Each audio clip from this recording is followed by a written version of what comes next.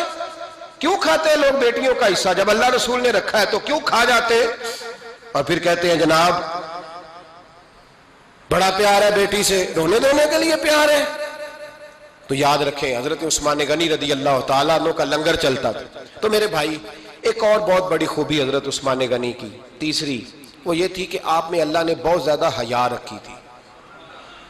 آج نا اگر آپ ناراض نہ ہو تو ہماری حکومتوں میں جو بدتمیز زیادہ ہوتا ہے اس کا عہدہ زیادہ ہوتا ہے، اس کو اچھا عہدہ ملتا ہے جو بدتمیزی زیادہ کرتا ہے۔ اور ہمارے ہاں نوجوان سمجھتے ہیں کہ کھل کے پھرنا، کھل کے کھانا، مرضی کا لباس پہننا۔ ہمارے ایک بزرگ فرمایا کرتے تھے جب سے پیسے لوگوں کے پاس زیادہ آئے ہیں لباس چھوٹے ہو گئے، پیسہ زیادہ آ گیا کپڑے جسموں پہ سکڑ گئے۔ لوگ سمجھتے ہیں کہ بس جو دل میں آئے کہہ دینے کا نام جمہوریت ہے، آزادی رائے ہے۔ حضرت عثمان غنی رضی اللہ تعالیٰ عنہ شرم و حیا کے پیکر تھے، بڑا پیسہ تھا، بڑا کچھ تھا، لوگ ڈرتے تھے، سردار بھی تھے، جو چاہتے کر سکتے، روب طاری ہوتا۔ لیکن عثمان غنی کو جب بھی کوئی دیکھتا تھا کسی کونے میں بیٹھے نظر آتے تھے، چھپے ہوئے، پیچھے، شرم و حیا، نفاست پسندی، بڑھ بڑھ کے آگے ہونا، ہر ویڈیو میں شامل ہونے کی کوشش کرنے کا نام پیار نہیں ہے۔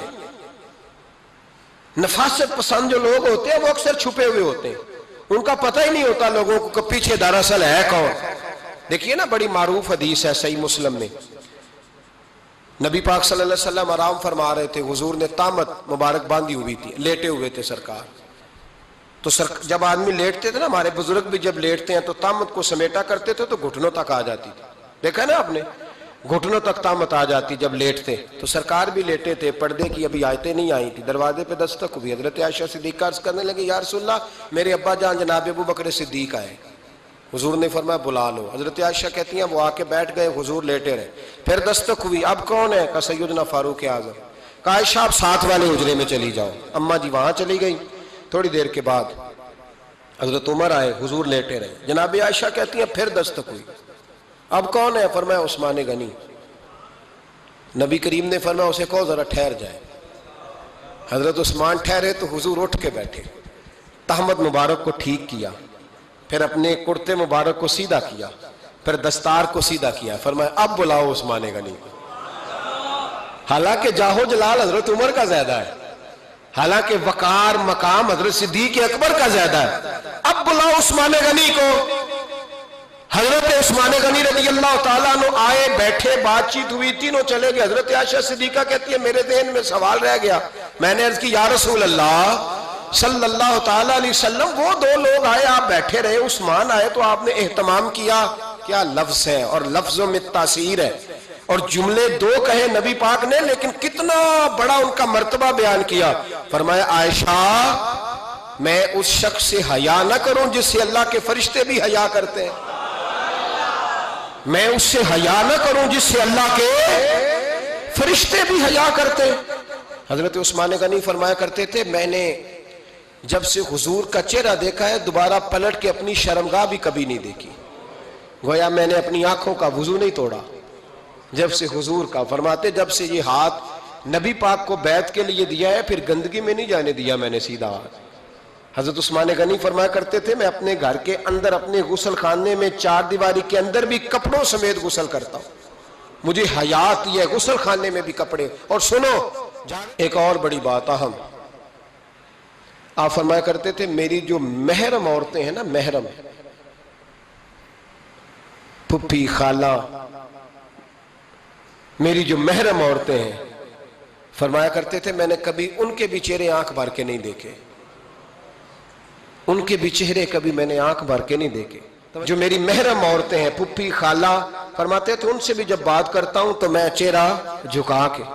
ہمارے ہاں تو کزن ایک دوسرے سے سلام لیتے ہیں، لڑکیاں لڑکے کزن ایک دوسرے سے سلام لیتے ہیں۔ بچیاں آیا کرتی تھی تو میری کبھی کبھی مجھے بتایا جاتا تھا، میں نے ایک پابندی لگا دی، بچیاں جب مدرسے میں آتی تھی کہ جو دور سے بچی آئے اس کو جس آدمی کا نام لکھا ہو بتایا جائے وہی لینے آئے۔ ایک دن مجھے اطلاع دی گئی کہ آپ تھوڑی دیر آئیں، میں گھر گیا تو مجھے بتلایا گیا کہ ایک بچی ہے تو اس کو جو پہلے لینے آتا تھا وہ نہیں آیا، کوئی اور آیا۔ میں نے اس کے بھائی کو فون کیا کہ آپ لینے نہیں آئے، کہنے لگے یہ کزن ہے ہمارا، اس کے ساتھ بھیج دیں، آپ ہمارا ہی کزن ہے، خالہ زاد ہے۔ میں نے کہا یار آپ کہاں ہو؟ کہنے لگے مجھے 20-25 منٹ لگ جائیں گے۔ تو میں نے کہا ابھی کلاسیں بھی جاری ہیں تو آپ ہی آ جانا خود ہی۔ میں نے کہا سب آپ بھیج دیں، مجھے اعتبار ہے اس پہ۔ میں نے اس کو ایک بات کہی جو آپ کو بھی کہتا ہوں، میں نے کہا یار تمہیں اعتبار ہے تو اللہ رسول کو اعتبار کیوں نہیں؟ انہوں نے کیوں غیر محرم بنایا ہے؟ عجیب تماشا ہے۔ مجھے پھپھی ذات پہ، خالہ ذات پہ، ماموں ذات پر اعتبار ہے، نبی پاک کو کیوں نہیں؟ آپ کو زیادہ پیار ہے لوگوں سے یا نبی پاک کو امت سے زیادہ پیار ہے؟ کیا مطلب تماشا ہے؟ کیا مزاج بنا لیا میں نے اور آپ؟ نبی پاک نے ایک شخص پر اعتبار نہیں کیا، فرمایا اس سے پردہ کرو۔ آپ نے اور میں نے کیسے کر لیا؟ نبی پاک نے خالہ ذات، پھپھی ذات، دیور پر، جیٹ پر، سالے پر، بہنوئی پر اعتبار نہیں کیا، پابندی لگا دی۔ تو نے کیسے کیا؟ تیرے دل میں زیادہ درد ہے، تو زیادہ دین کو سمجھنے لگا ہے، انسانیت زیادہ اچھل آئی ہے تیرے اندر۔ اعتبار کیا ہوتا؟ یاد رکھنا دنیا میں جتنے گھر تباہ ہوئے ان لوگوں کی وجہ سے نہیں ہوئے جن پر اعتبار نہیں تھا، ان کی وجہ سے ہوئے جن پر اعتبار تھا۔ گھر کا بیٹی لنکا ڈھائے، باہر والے آ کے کبھی بھی گھر میں کوئی نقب زنی نہیں کرتے، جب بھی کرتے اعتبار والے کرتے۔ میرے رسول پاک علیہ الصلوۃ والسلام کی وہ ازواج جن پر اللہ کو اتنا اعتبار ہے کہ رب کہتا ہے میرے محبوب کی بیویوں تمہاری جیسی دنیا میں دوسری ہے ہی کوئی نہیں، اللہ کو اتنا اعتبار ہے۔ لیکن ایک نابینا صحابی آئے تو حضور کی 2 ازواج بیٹھی تھی تو نبی پاک نے فرمایا پردہ کرو۔ یا رسول اللہ وہ تو نابینا ہے۔ فرمایا تمہیں تو نظر آ رہا ہے نا، تمہاری آنکھیں تو کھلی ہوئی ہیں۔ حضور کو اعتبار نہیں تھا، بس کر دیں۔ سب سے بڑا ظالم وہ ہے جو کہتا ہے مجھے بیٹی پہ اعتبار ہے، وہ ظالم ہے، وہ اپنی بیٹی کے ساتھ ظلم کر رہا ہے۔ جو کہتا ہے مجھے اعتبار ہے، کالج جا رہی ہے، یونیورسٹی جا رہی ہے، اکیلے آ جا رہی ہے، مجھے اعتبار ہے، یہ ظلم کر رہا ہے بچی کے ساتھ۔ وہ تو بچی ہے، اس کا تو ذہن کمزور ہے، ہو سکتا ہے صاف دل ہو، لیکن سامنے جو شیطان چوکوں میں گلیوں میں دائیں بائیں گھوم رہے ہیں وہ تو صاف دل نہیں ہے نا، وہ تو معصوم طبع نہیں ہے نا۔ تو بعض اوقات بڑے اچھے نفیس بچے بھی شیطانوں کا شکار ہو جاتے ہیں۔ خدا کا خوف کریں۔ حضرت عثمان غنی کی زندگی، حضرت عثمان فرماتے ہیں جو محرم عورتیں تھیں ان کی طرف بھی آنکھ بھر کے نہیں دیکھا، اس لیے کہ وہ خاتون ہے، میں مرد ہوں، میری حیا مانے۔ آج لوگوں کو شوق ہو گیا عورتوں کی مجلس میں دوڑ دوڑ کے جانا، وہاں بیٹھنا، وہاں وقت بتانا۔ پیرانے عظام کہتے ہیں کہ وہ درویشنیوں کے بیچ بیٹھے ہیں جی، باپ بیٹی ہوتے ہیں جی، مریدنی اور پیر۔ میں نے کہا کوئی نہیں ہوتے، اس رشتے پر استدلال ہے۔ اعلیٰ حضرت فرماتے ہیں واجب ہے پردہ پیر اور مریدنی کا، یہ پردہ واجب ہے۔ اگر کوئی شخص اس طرح بے پردہ بیعت لے گا، بیچ میں بیٹھے گا، تو اس کا تو مرید ہونا ویسے ہی حرام ہے، جائز ہی نہیں ہے۔ جو سارا دن تعویذ دھاگے کے لیے بیٹھا رہے اور بیویوں سے گفتگو کرتا رہے۔ خدا را حضرت عثمان غنی رضی اللہ تعالیٰ عنہ کی زندگی میں جو باتیں ہمیں بہت زیادہ ملتی ہیں ان میں نفاست ہے، آپ کی حیا ہے، سخاوت ہے۔ ایک بات اور سن لیں، بڑا ستایا گیا حضرت عثمان غنی کو، پراپوگنڈے کیے گئے، آپ کے خلاف مہم چلی، عبداللہ ابن سبا نے بڑی مہم جوئی کی آپ کے خلاف۔ یہودیوں نے مسلمانوں کا روپ دھار کر بڑا آپ کو ستایا، تکلیفیں دی، جی آپ اپنے رشتہ داروں کو بڑا دیتے ہیں، فرمایا کرتے تھے جیب سے دیتا ہوں، مال خزانہ سے نہیں دیتا۔ حضرت عثمان غنی رضی اللہ تعالیٰ عنہ کو بڑا ستایا گیا۔ یہ واحد خلفائے راشدین میں خلیفہ ہے جن کا 40 دن پانی بند کیا گیا، کھانا نہیں آنے دیا گیا، لیکن کمال ہستی حضرت عثمان غنی کی. مولا علی جیسے شیروں نے جا کے کہا آپ اشارہ کریں، یہ جو آپ کے خلاف نکلے ہوئے ہیں تو ایک تلوار سے مار دیے جائیں گے. تو حضرت سیدنا عثمان غنی فرمانے لگے میں وہ والا مینڈا نہیں بننا چاہتا جس کی وجہ سے مدینے کی گلیاں رنگین ہو جائیں. امن کا کہا آپ خلافت چھوڑ دیں. فرمایا حضور نے کہا تھا اللہ تمہیں ایک قمیض پہنائے گا، لوگ اتارنا چاہیں گے تم نے اتارنی نہیں. صبر سے، حوصلے سے، اطمینان سے. یہ وہ واحد ہستی ہے حضرت عثمان غنی، انہوں نے شہادت قبول کر لی لیکن تلوار نہیں چلنے دی، لوگوں کو ایک دوسرے کے گلے نہیں کاٹنے دی. وہ شخصیت ہے حضرت عثمان غنی کی. لیکن بڑا ستایا گیا، بڑا پراپوگنڈا. مجھے بتائیے اس کے بارے میں اللہ قرآن کی آیتیں نازل کر دے اور جس کے بارے میں مصطفیٰ کریم ایک بار نہیں تین بار جنت کی بشارت عطا کر دے. کوئی بندہ ہمیں تاریخ بتائے، حوالے دے، کہانیاں سنائے تو ہم اس کی کہانیاں دیکھیں گے یا نبی پاک کا فرمان دیکھیں گے؟ بولیں، جا کے بولیں، جا کے. کسی کہانی پر کبھی بھی کان. بس ایک حدیث میں نے بڑی دفعہ سنائی ہے، پھر سناتا ہوں، ترمذی میں ہے. نبی پاک جنازگاہ تک گئے جنازہ پڑھنے. یا رسول اللہ فلاں آدمی انتقال کر گیا. جنازگاہ تک تشریف لے گئے جنازہ پڑھانے، لیکن جنازگاہ تک پہنچ کر محبوب نے فرمایا اس کا جنازہ نہیں پڑھانا. یا رسول اللہ کیوں؟ فرمایا اس لیے کہ یہ عثمان غنی سے بغض رکھتا تھا. تو حضور تو اس کا جنازہ نہیں پڑھتے. خبردار کسی داستان پہ کان نہ دھریں. عقلیں دوڑاتے پھرتے ہیں لوگ، ایسے ہوا تھا تو ویسے ہوا تھا تو اس نے کہا تھا تو اس نے کہا تھا. ہمیں اس کی اس کی نہیں خبر، ہمیں تو مصطفیٰ کا پتہ ہے. جو حضور نے جن کی شان بیان کر دی ان کی شان پر ہم کسی تاریخ کا حوالہ مزید ضرورت محسوس ہے. بس اپنی طبیعت میں سادگی اور صفائی پیدا کریں، سخاوت پیدا کریں، حیا پیدا کریں. یہ حسن ہے. اس حسن کو حضرت عثمان غنی نے تقسیم کیا ہے. اللہ سمجھنے کی توفیق عطا فرمائے. آخر دعوانا